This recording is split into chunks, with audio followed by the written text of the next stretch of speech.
what's the color and what's the color and then what's the type? What's the model?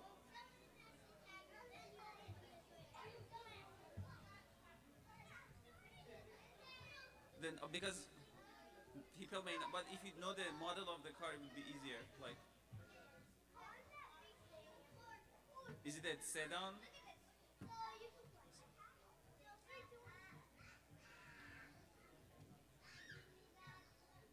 Like, is it a SUV or a sedan? Brothers and sisters, if your car has been blocking the way for other cars to leave, please go and move your car.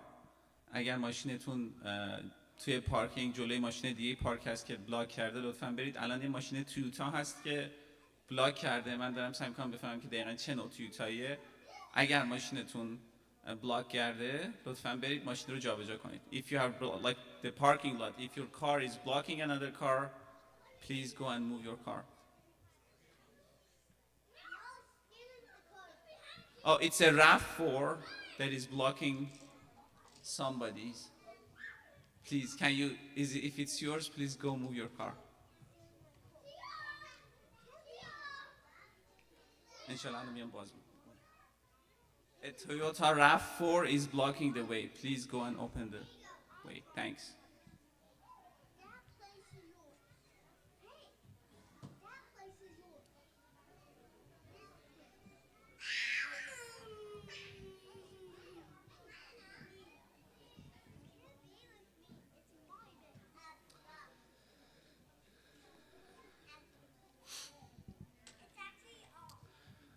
بسم الله الرحمن الرحیم. انشاءالله که طاعات و عبادات همگی شما عزیزان و سروران گرامی قبول و مقبول خداوند باشه. قرار است که آیات 10 الی 13 سوره حجرات و آیه 62 سوره مبارکه بقره را خدمت شما تلاوت بکنم. بعداً ترجمه و تفسیر خواهد شد.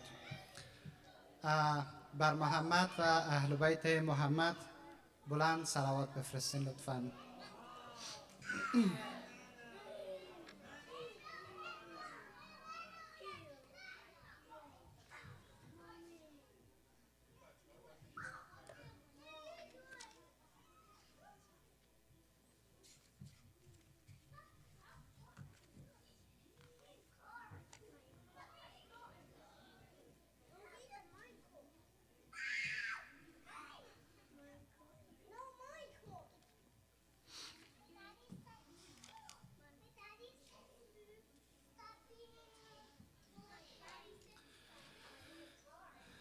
اللهم صل على محمد وآل محمد. أعوذ بالله من الشيطان الرجيم. بسم الله الرحمن الرحيم.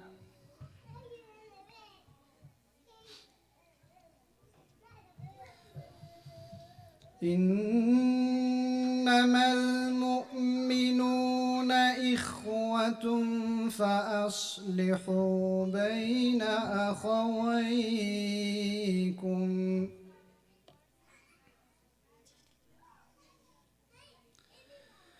واتقوا الله لعلكم ترحمون.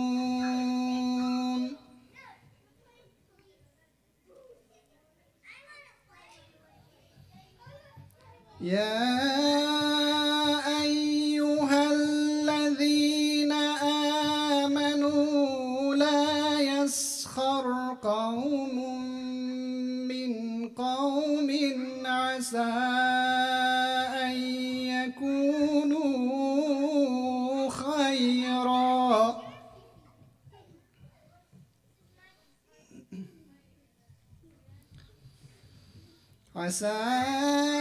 أن يكونوا خيرا منهم ولا نساء من نساء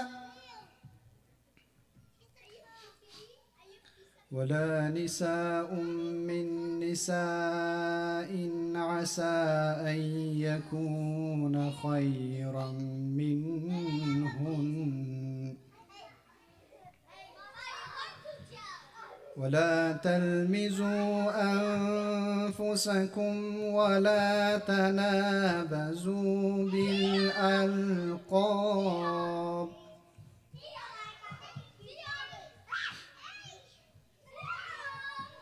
بئس الاسم الفسوق بعد الإيمان ومن لم يتب فأولئك هم الظالمون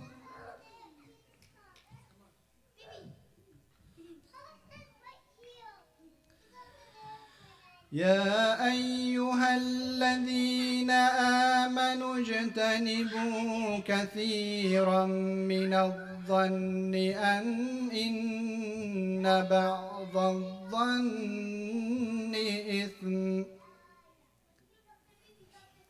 ولا تجسسوا ولا يغتب بعضكم بعضا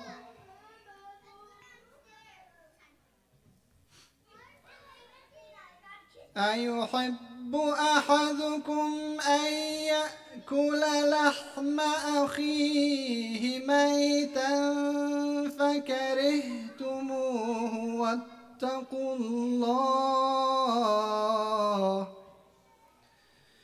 إن الله تواب رحيم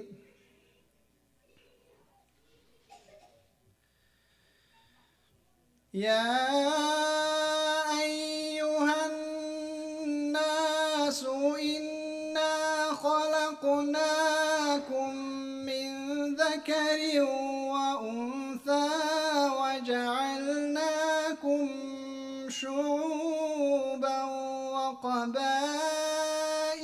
لتعارفوا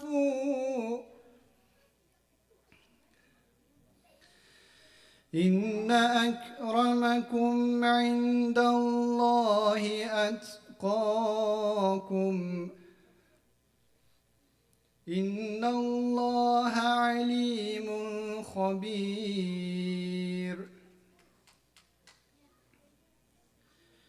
بسم الله الرحمن الرحيم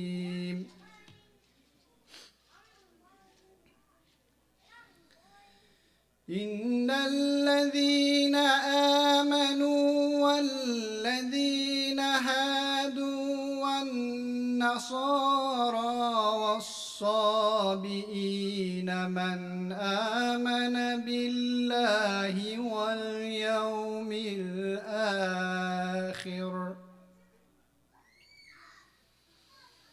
واليوم الآخر وعمل صالحا فلهم أجرهم عند ربهم ولا خوف عليهم ولا هم يحزنون صدق الله العلي العظيم اللهم صل على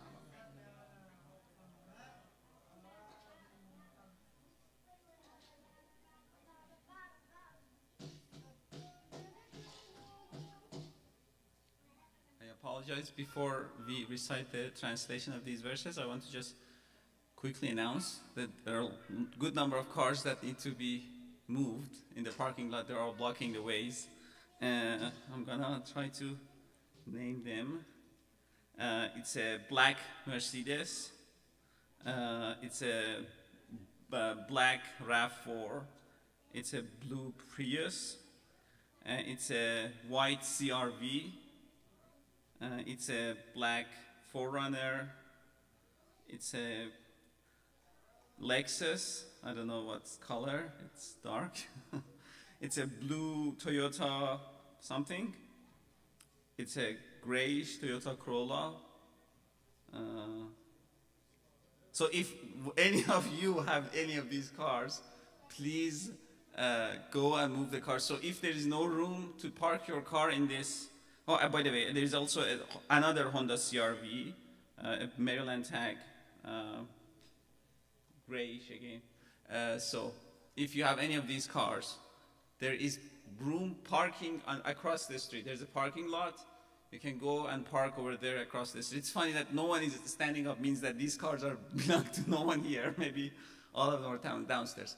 Please go and move your car because they're blocking the way. So you're only supposed to park your car in the spots that are designated for parking. I hope people downstairs also heard me. Sorry, Brother Reza, you can please come and recite I'll read the translation. I apologize. بله، فارسی هم میگم. این ماشین هایی که عرض کردم راه رو بند آوردن و باید الان ماشین رو جابجا کنن.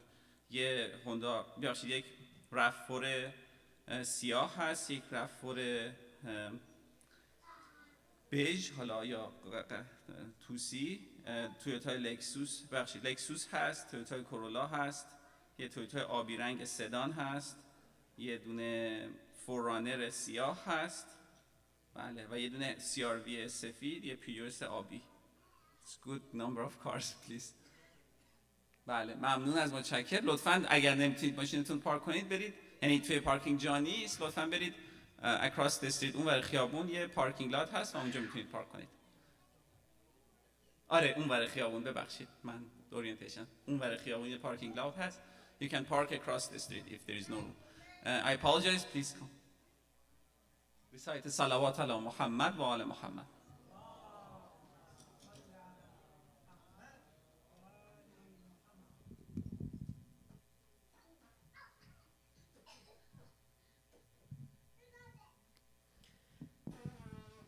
بسم الله الرحمن الرحیم.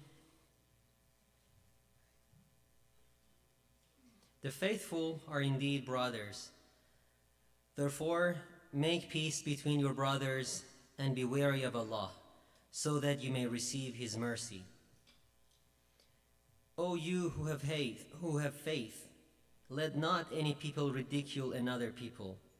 It may be that they are better than they are, nor let women ridicule women. It may be that they are better than they are. And do not defame one another, nor insult one another by calling nicknames. How evil are profane names subsequent to faith. As for those who are not penitent of their past conduct, such as the wrongdoers. O you who have faith, avoid much suspicion. Indeed, some suspicions are sins, and do not spy on one another or backbite. Will any of you love to eat the flesh of his dead brother?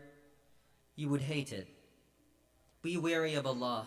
Indeed, Allah is all clement, all merciful.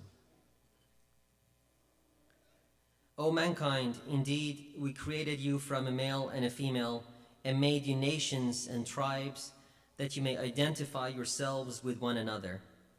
Indeed, the noblest of you in the sight of Allah is the most God-weary among you.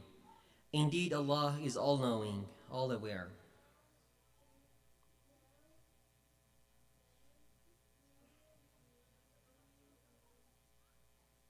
Ayah 62 of Surah Al-Baqarah. Indeed, the faithful, the Jews, the Christians, and the Sabi'ins, those of them who have faith in Allah and the last day and act righteously, they shall have their reward from their Lord, and they will have no fear, nor will they grieve. Salawat.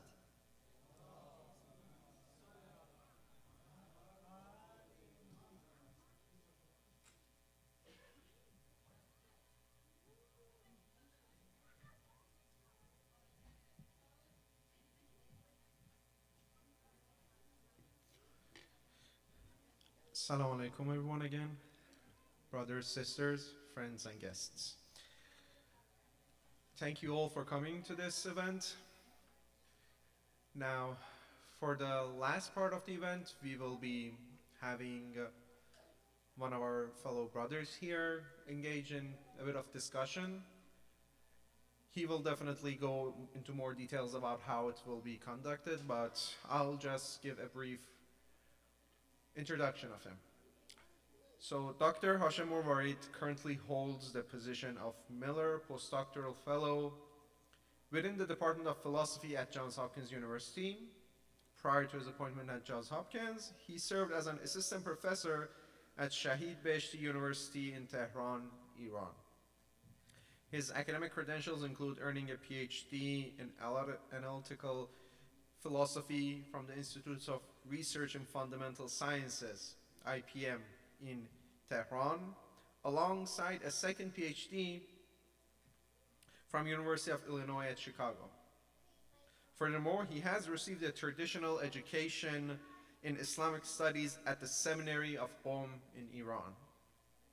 With expertise in both Islamic philosophy and contemporary Anglophone philosophy, Dr. Morvarid is dedicated to fostering a constructive dialogue between these diverse traditions. Please join me in asking Dr. Morvarid to come give us an introduction with a loud salawat ala Muhammad wa ala Muhammad.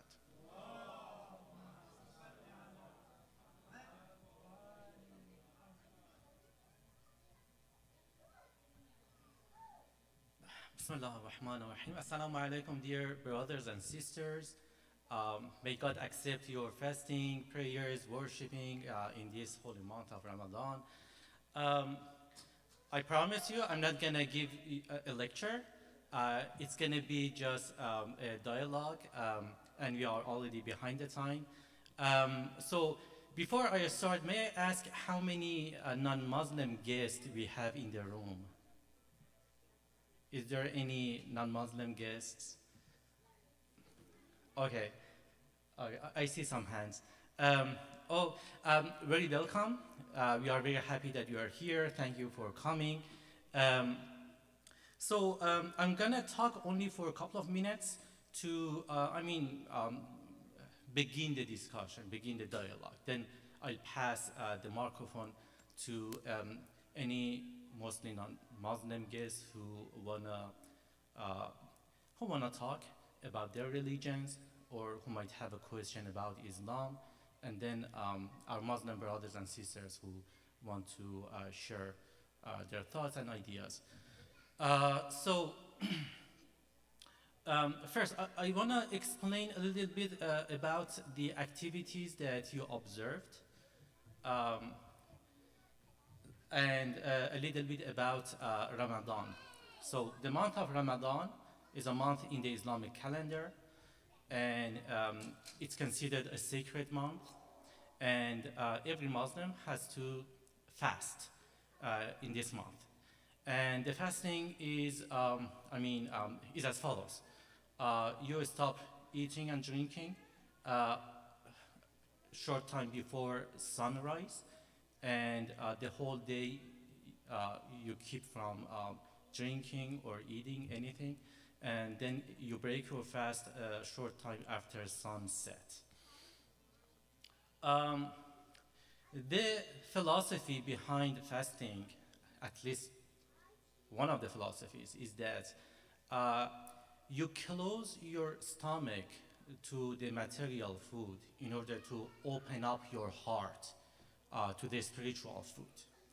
This is a month that, for the sake of Allah, we keep ourselves from getting the material, pleasures, eating foods, and have an opportunity to contemplate and reflect upon more important things. So this is a suffering that we put upon ourselves for the sake of God. Also, we experience the pain that many people around the world, especially children, are undergoing these days. They don't have any food to eat, and you can better empathize with those people. You realize how painful it is not to have any food, especially if you are a kid. And there's been some studies about the health benefits of fasting. So this is one major thing in our religion, Islam. You also observed the prayer. Another major thing in Islam is the daily Muslim prayers. So I'm so sorry, I forgot to ask if anyone needs Farsi translation. I should have asked that at the beginning.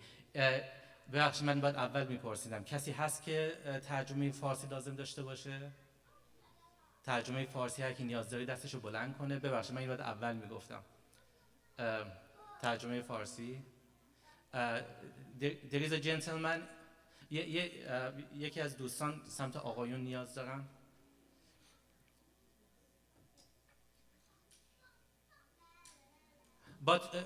اما شما چیزی از دست ندادین، چون این چیزی که دارم میگم شما همه میدونین. در واقع چیز من مخاطب این حرفی که تا الان زدم غیر مسلمونا بودن، لذا شما نگران نباشید چیزی از دست ندادید. Okay, so yeah, another important thing in our religion is the daily prayers. So what do we do in our prayers, daily prayers? We stand against God, before God. We praise Him, we thank Him, we confess to His unity, we ask for guidance, we bow down out of respect and awe, we prostrate. I have a Christian friend who had a very interesting interpretation of this prostration, sajda. He said that you prostrate 5 times a day in order to say to yourself that you are not God, you are not God, you are not God. So we shouldn't act like God. We shouldn't judge people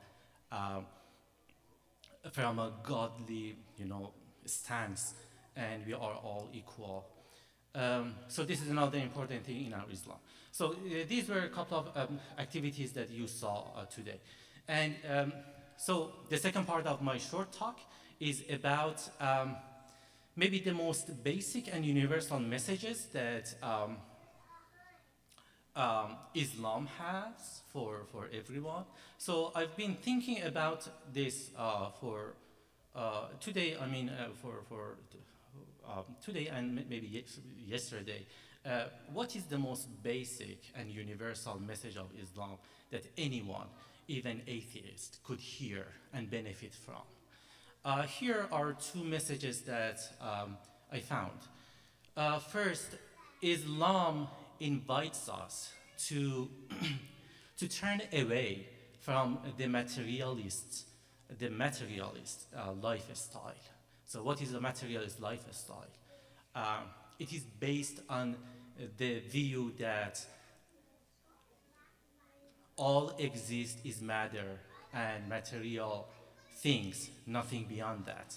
We somehow accidentally, through a blind evolution process, came into this world, and we're gonna be gone after our death. That's it.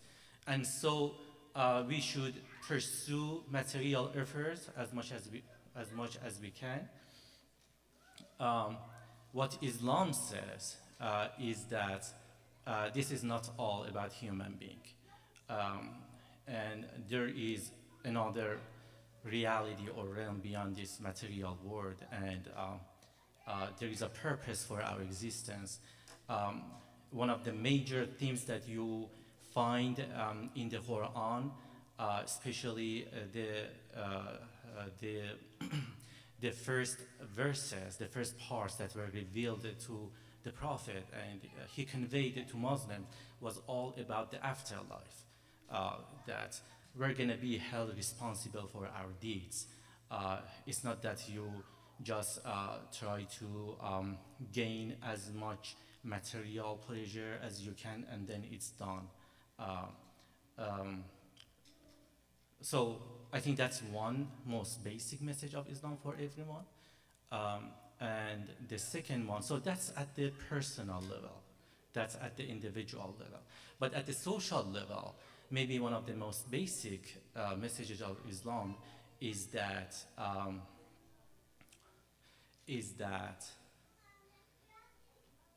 everyone has been created equal.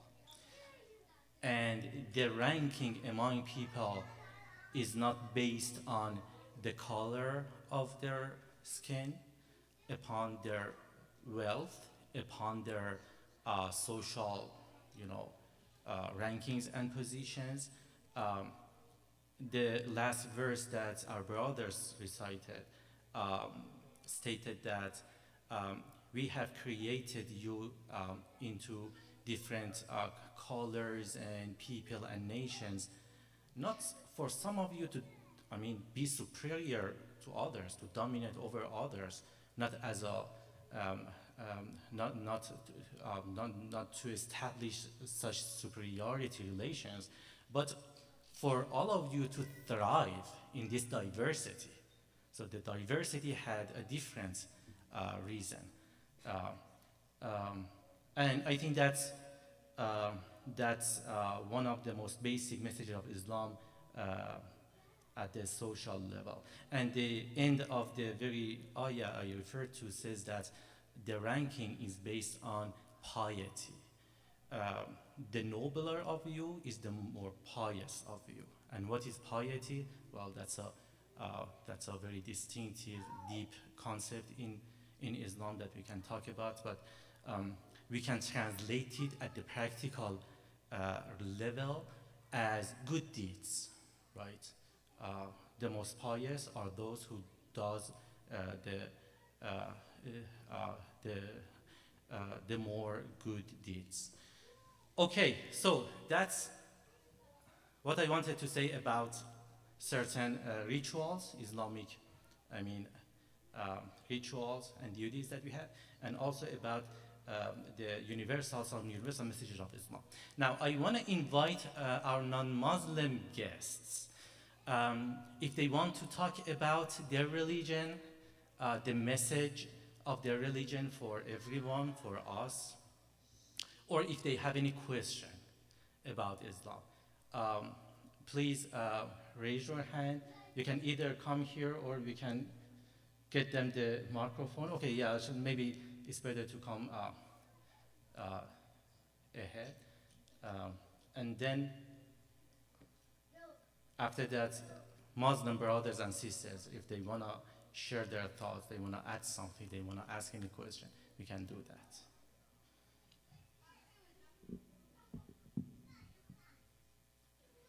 Any non-Muslim friend want to talk, want to ask, want to share something?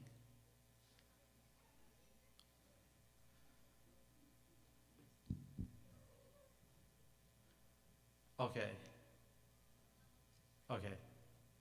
Anyone want to say something? Anyone? So it's supposed to be a dialogue, right? We try to understand, if you are Muslims, to understand our own religion. If you are non-Muslim, to understand Islam, to realize what this is about.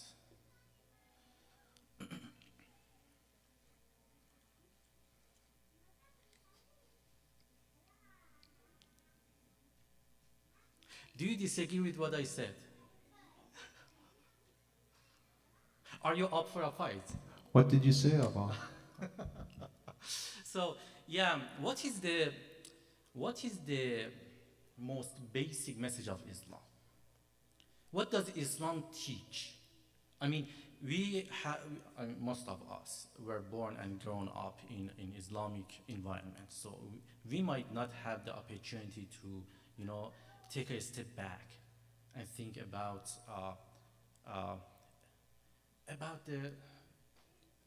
the most important teachings of Islam, right? What are we after as a Muslim? So, I would say that, okay, when we look at the Quran, the most probably talked about thing is, I think, the oneness of God. That, yeah, there is just one God. You shouldn't be praying or making anything else your God. So that would be I think the first biggest thing in the Quran. And the second most important thing would be, as you said, the belief in an afterlife. I think there are, like, I think by percentage of verses that are in the Quran are dominated by the verses about afterlife, that there's an afterlife. You should be careful of what you're doing. You should look after your deeds. You should care for others. You shouldn't be bad people. So, and well, how do you, for example, get ready for the afterlife? Well, yeah, Islam has guidelines for that, and that's another part of the whole book. Mm. So, yep. Yes, exactly. I totally agree. Let's analyze the concept that there is only one God and we have to worship only one God. So, part of what it means is that wealth is not your God, should not be your God. Business success should not be your God. Your people should not be your God. Material pleasures should not be your God. Right? Yeah, and that's really tough, because I'd say even as Muslims, well, true that we say that yes, we worship one God, but our actions might try at times be like, if we're not careful, they might be contradictory. We might care about something a lot, like we might care about our finances a lot. Not that they're not important. Islam does not say that you shouldn't have a successful life in this world. No, but that they shouldn't be your everything. Like, they Exactly. shouldn't dictate how you live your life, how you be a good person. Yes, exactly. Yeah, I think, like, I fully agree. maybe like in that they shouldn't dictate your life, some of these worldly things, is that one of the verses in Quran is about when you are, for example, a witness at a jury, as a witness in a trial, and the Quran says that even if you are going to testify, and this testimony is gonna be against you, your family, your brother, you still have to testify correctly. Like, the Quran is saying that, yeah, even though that testimony might be something that is bad for you, in its face value, it might be bad for you, but it's saying that you still have to tell the truth. Mhm. So you shouldn't let those things take the better of you. Yeah, Islam doesn't say you have to abandon this, life and your family and working and your job. Our leaders were among the most active people in their worldly affairs, but the intention, the orientation, we have to use this word to gain the other word, not for the sake of its own word. So that's totally accurate.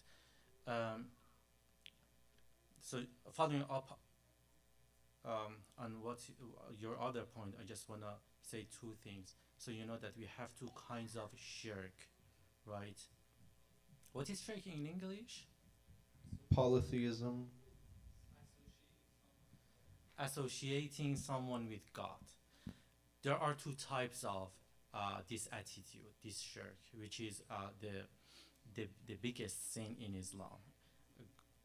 In one verse, God says that He will forgive, he might forgive every sin except shirk. There are two types: a shirk al-jali wa shirk al-khafi. Obvious association, when you consciously believe and state that there are other agents besides God doing things that only God does, creating the world or whatever.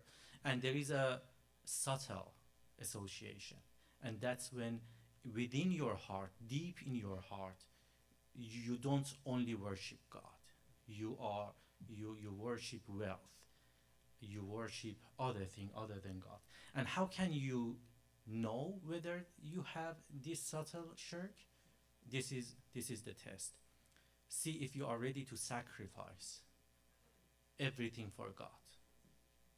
If you are ready to sacrifice your money for God, for the cause of God, sacrifice your family, sacrifice your life, that's the test. See if you are suffering from that subtle shirk, or you are free from it. Yeah. Following on what you said, I think it's also maybe important to point out, because as you said, well, the greatest sin in Islam is shirk, and God says that I can forgive everything. I would forgive everything except this. Like, this is so big. And yeah, there are, like, maybe we could go into reasons why that may be the reason why God has said it. But what I want to say is perhaps the second greatest sin in Islam, which might be um, like weird for some people, that, oh, this is the second biggest sin. Because the second biggest sin in Islam after shirk is despair in God, losing your hope in God. Like,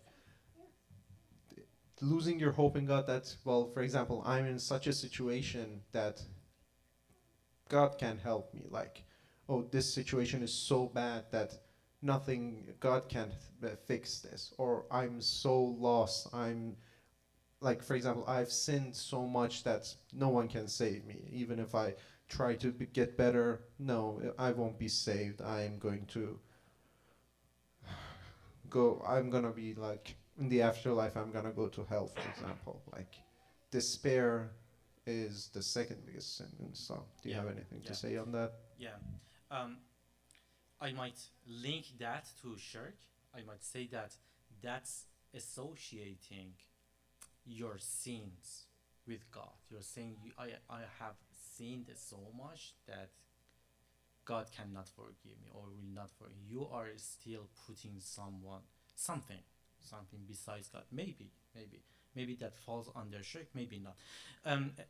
The second thing I wanted to say was that um, I think most of you have heard this, but just as a reminder, in تذكرة تنفع المؤمنين.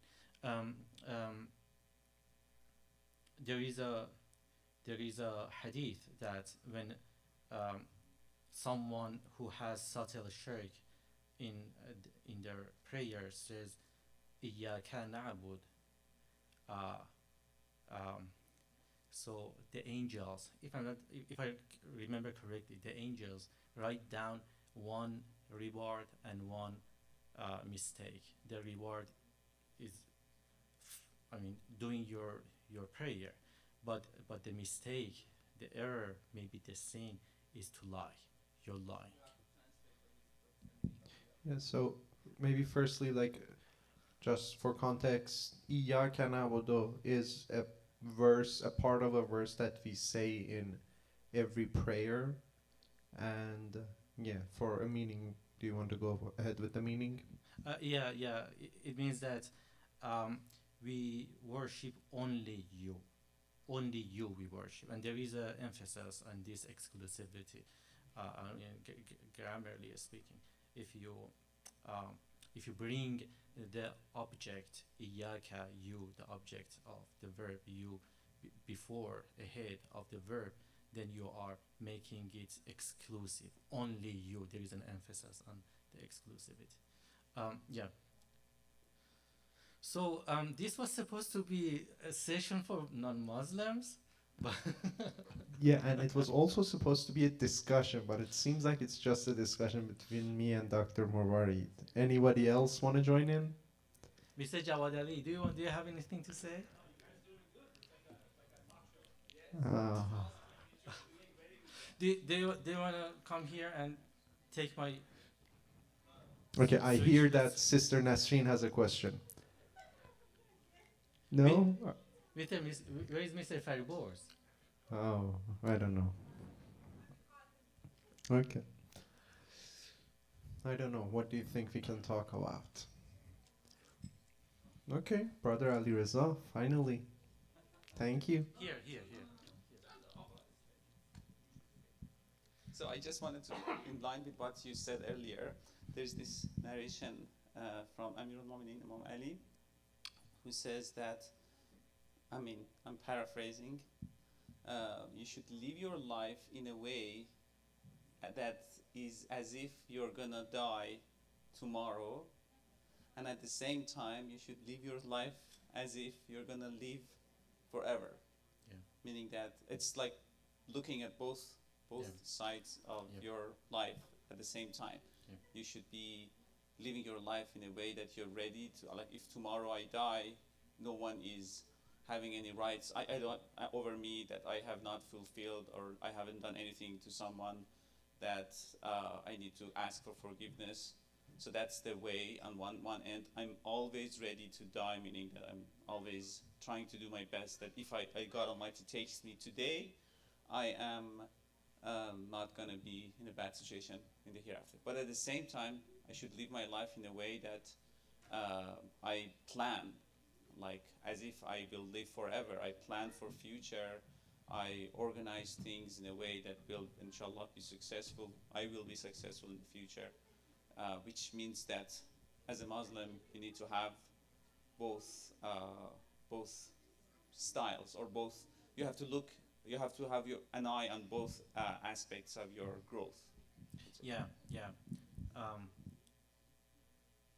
Yeah. Thank you. Any more comments? Like, open discussion. Brother Reza. So, Brother Reza, first a sister had. Oh, okay. Ladies Yes. first. Sorry, Brother Reza. I'm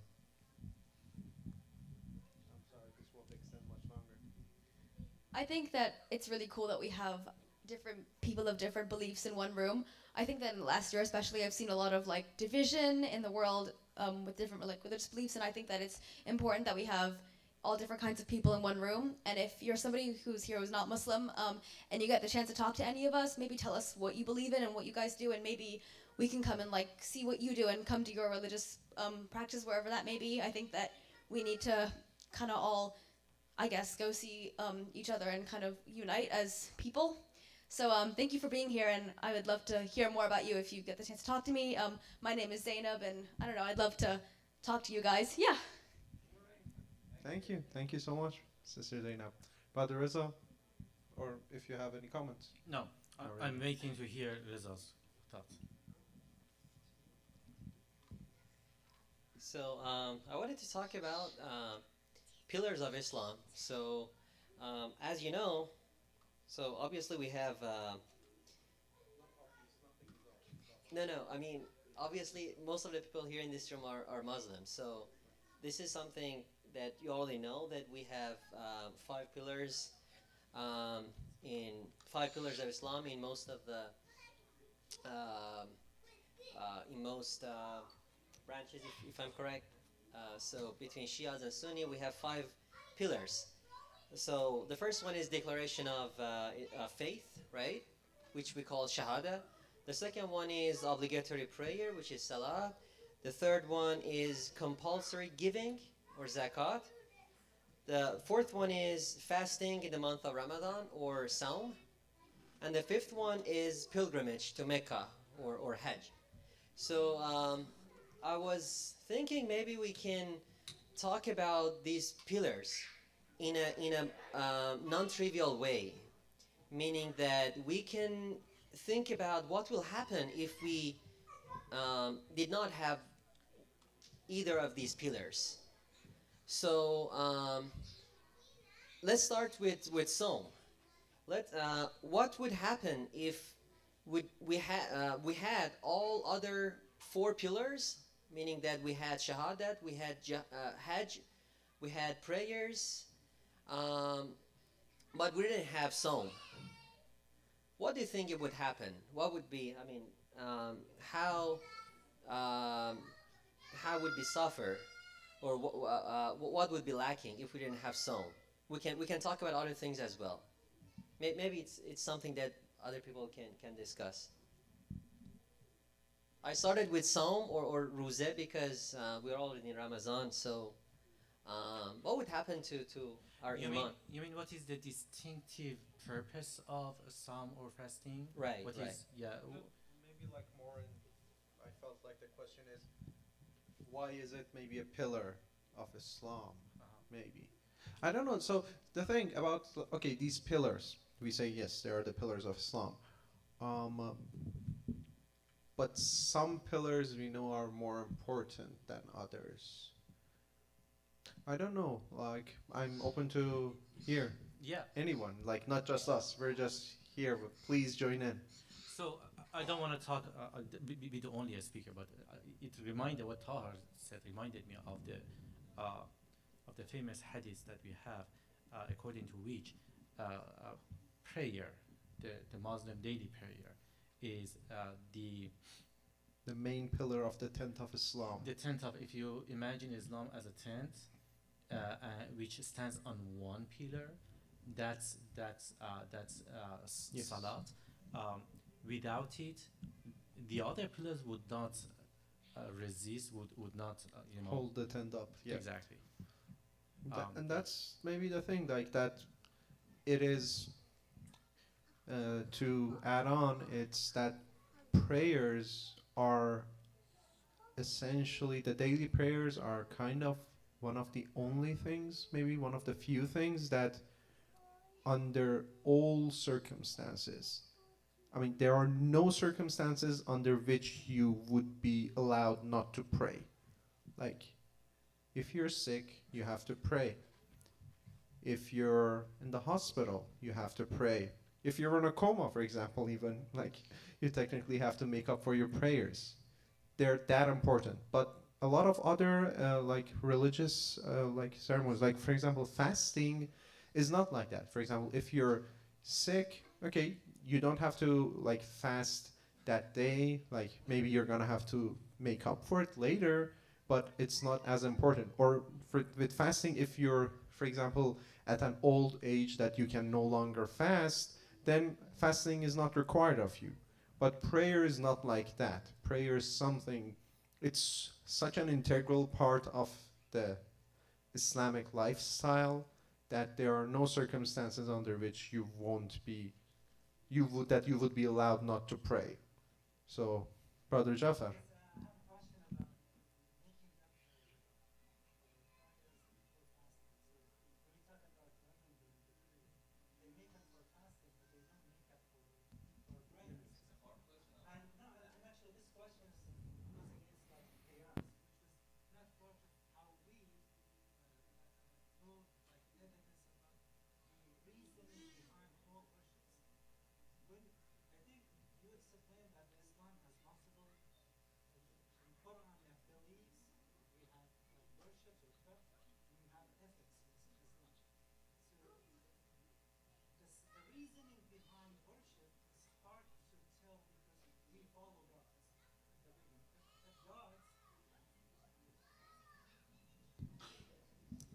Yeah, I think just my understanding, and you can, my understanding when we all read Quran, and the basic division of, we have like 600 pages in Quran, so we can classify the major theme. One theme is about beliefs or aqa'id, aqidah beliefs, and these are a must. And you mentioned that we believe in God and monotheism, like there's no God but Allah. We believe in Prophet Muhammad and other Prophet, Allahumma salli ala Muhammad wa ali Muhammad, and we believe in the afterlife, exactly. And we believe in imams. This is I mean, Shia believe in imams as compared to other groups of Muslims. But when we have the other other theme in Quran, which is worships, and we come to the pillars. Pillars are, most of them are worships, like salah or prayers. It's the main worship in the Islam, and it is a main pillar. But we can't. We can know one reason if Islam tell us the reason. For example, one of the reason coming from the name of salah. Salah means in connection. Salah means prayers, but it has a meaning of connection. We connect to Allah on daily basis, 5 times a day. And that's like a filter. That's like a filter. Every day we observe God. But the reasoning when we say, I'm just talking about the fasting and making up for fasting and prayers. It's hard to tell exact reasoning because I think Imam Sadiq, when he was asked about, there's a dialogue with Abu Hanifa, who was another scholar of the Islamic Islamic school. He was basing his evidence based on qiyas, and Imam Sadiq told him, no, qiyas is not a way of reasoning in Islam, because the first one who used qiyas is Iblis when he was asked to Shaitan to do sujood for Adam. He said, no, I am better than Adam, not going to do sujood for Adam. So I don't think by just saying that we have to make up for Salah is a reason that the Salah is the main pillar of Islam. And we got the example from Imam Sadiq, why would women, for example, during their period have to make up for fasting, but not for prayers, while prayer is more important than fasting. So, and that just refute the way of providing evidence, which is qiyas. And that's just my comments, and sorry for the long talk. No, thanks a lot. Thanks a lot. So, Brother Ali Reza. Yeah. I totally agree with you, Brother Jafar. I think it's important to, but I think this is only, I mean, most of what we say is just speculations. Like we just guess, for example, why would be the reason that like God Almighty has, or like the Prophet has mentioned these particular things as the pillar of Islam, just to give us some insight. But I totally agree that we cannot say for sure unless there is a divine knowledge, like a narration from infallible who tells us exactly what's the reason. I totally agree with you. But and the question that, or like at least about the prayer, why would it be the pillar? I was actually thinking about it, why prayer is such an important thing. And so if you pay attention, and I was actually talking to the students on my Saturday class, and I was trying to convince them that you have to say your prayers. You should not miss your prayers. And the reason that came to my mind was that, like, if you pay attention, really the prayer defines a Muslim lifestyle. For example, I was looking at the Risale. It's the book that the rulings of Islam is written in, and 1/5 of that book almost is about how to make yourself tahir, right? Now, if you think about it, why should I make anything tahir? Why should I care about things being tahir and not najas, like this spiritual cleanliness that it's such an important part of like the beginning of all the books of rituals in Islam is just like 1/5 of them. Like, is it haram to be najas? It's not. Like, you can stay najas all time, except when you want to pray, right? Like that's the reason that you need to follow certain rules. The prayer is the reason that you need to follow certain rules to look like a Muslim. Or, for example, again today came up, when you are praying, you should make sure that your clothing is pak, is tahir, is like spiritually clean, and also you should make sure that clothing, the place you are praying in, is not stolen, right? Again, it defines the way that you live, right? You know, you have to pay attention to all these details when you pray, and that basically makes you a Muslim. Like, why would a Muslim care for their cleanliness and for like where they live and like make sure that the place has not been stolen from someone in the old times? Like all of these things, the main reason is prayer, because we want to make sure our prayer. So that's why I think it's such an important, like that narration that was saying that the prayer is like the main pillar of the tent. I think that could be, and again, I totally agree. It is just a speculation.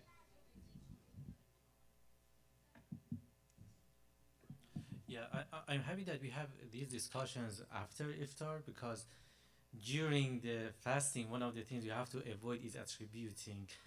I mean, you should be careful. You could avoid attributing, but tentatively talking. But we are now, we can more comfortably talk about these things now. I just want to emphasize what Brother Reza said. Even though Salat is mentioned as the main pillar, but we have the hadith that we have 5 pillars. So there are secondary pillars as well. I mean, without each of these other pillars, the tent of Islam would not stand as it should. So they are pillars, but there is a ranking between these pillars in terms of importance. Brother Abbas, do you have anything?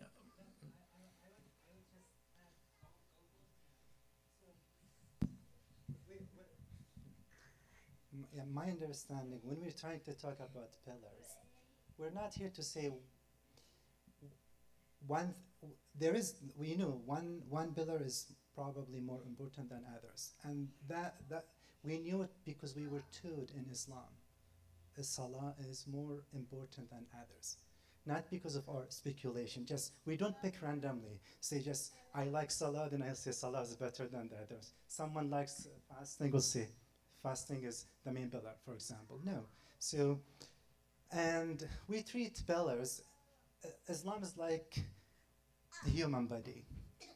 And if I ask anyone, what is the most important organ in our human? Someone can say heart. Without a heart, you'll die. Someone can argue maybe lungs. Without lungs, you'll die. And you can argue with any organs, actually. So I know some organs are vital. You can't live without them, like heart or lungs. There's a debate about brain death, etc. But you can live without eyes, for example.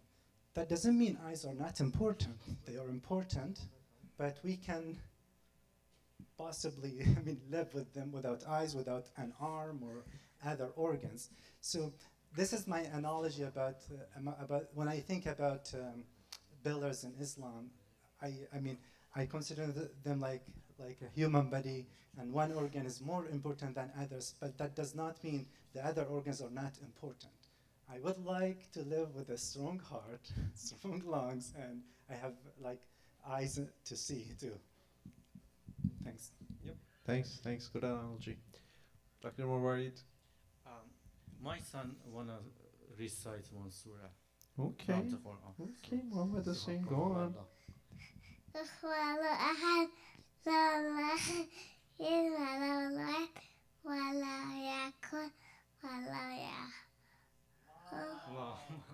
Sallallahu Muhammad wa alayhi. Thanks a lot, Muhammad Hussein. Thanks. That was very beautiful. So I should sit, I think, at this time. No. Conclusion.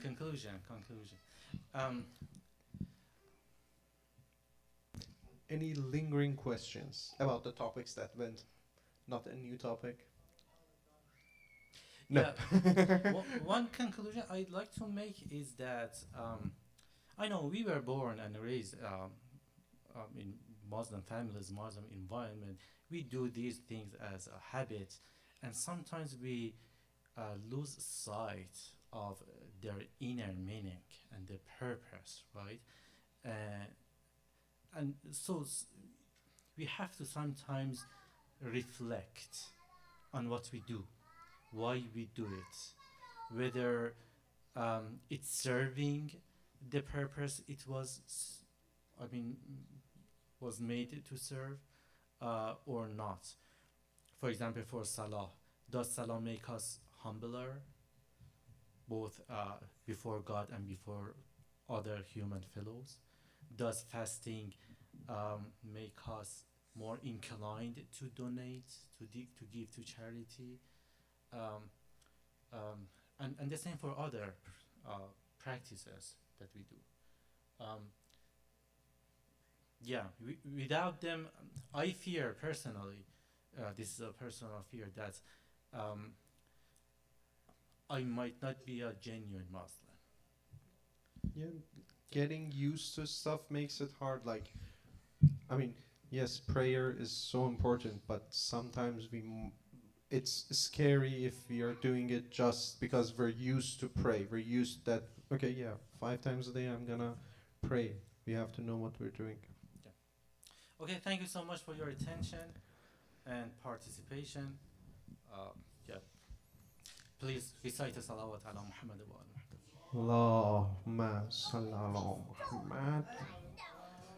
Brother Ali Rizal, would you do the honors of the concluding prayers? اللهم صل على محمد وآل محمد اللهم صل على محمد وآل محمد اللهم صل على محمد وآل محمد. I will recite the English translation of Dua Faraj or Dua for the Imam Zaman. O Allah, send your salutations upon your representative and proof, Al-Hujjah ibn al-Hasan, and upon his ancestors. Protect him now and at all times. Be his guardian, his guide, his beacon, his eye and his vision, until such time when you bestow upon him the honor of divine governance. Grace the people with his leadership and grace his leadership with longevity. Assalamu alayka ya Rasulallah. Assalamu alayka wa rahmatullahi wa barakatuh. Assalamu alayka ya Amir al-Mu'mineen. Assalamu alayka wa rahmatullahi wa barakatuh. Assalamu alayka ya Fatima al-Zahra Sayyidat Nisa al-Alameen. Assalamu alayka wa rahmatullahi wa barakatuh. Assalamu alayka ya Aba Muhammad ya Hasan ibn Ali ayyuha al-Mujtaba. Assalamu alayka wa rahmatullahi wa barakatuh. Assalamu alayka ya Abu Abdullah. Assalamu alayka wa rahmatullahi wa barakatuh. Sallallahu alayka ya Abu Abdullah. Sallallahu alayka ya Abu Abdullah. Sallallahu alayka ya Abu Abdullah. Assalamu ala Mawlana al-Sajjad wa ala Mawlana al-Baghir wa ala Mawlana al-Sadiq wa ala Mawlana al-Kazim wa ala Mawlana al-Rida وعلى مولانا الجواد وعلى مولانا الهادي وعلى مولانا العسكري. السلام عليكم يا أهل بيت النبوة ورحمة الله وبركاته. السلام عليك يا مولاي يا بقية الله يا حجة الله يا خليفة الله. السلام عليك يا صاحب الزمان يا شريك القرآن يا خليفة الرحمن يا قاطع البرهان يا إمام الإنس والجان. السلام عليك يا مولاي وعلى آبائك الطيبين الطاهرين ورحمة الله وبركاته. For all the past day, our mu'mineen and mu'minat, for all the hawaij, particularly for the reappearance of our Imam, رحم الله من يقرأ الفاتحة مع الصلوات.